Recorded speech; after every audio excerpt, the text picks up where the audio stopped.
freelance kang handler. Karon og na mapagamo ng manok. So freelance ka. Now, kanang ang kanang naa kay kita ko nimo na kay gibuhing baboy. Nya mag-handler po ka. Oh. So mao na imong saligan sa imong pamilya. Mao na to ni. Wala buhis.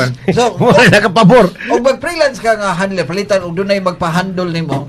Og dunay magpa-handle nimo unsa may condition mangutan na lang ko. Kay ba sinay unay wala pa man siya magpagama to ni. Ha? Wala pa man siya nagpagam. Oh, pero kanang magpagamon sa may condition kasagaran. Pero win na to ni. Perwin No. ya kanang nay expenses. Oh, expenses. Oh. So ang lawg ilahan na. Oh, ila. Ilahan ka mga Vitamins. vitamins. So, ya og ma-champion. Mo. Yan na may magsabot ng champion na to ni. Lisuran na pag-champion na to ni. Umatay ang promoter na may insurance po. Imuha man. Lisod na kayong sabong na to ni. Pulos na kamao ang mga tao. Amo ba? So kasagaran nimo ang imong conditioning kag mong koy style. Among ko yan. Napunan na lang sa duguban nga open man tawag natin. Makita nga tanan na to. So open-minded ka. Makaayos sa atong soya na to. Dili. Actually,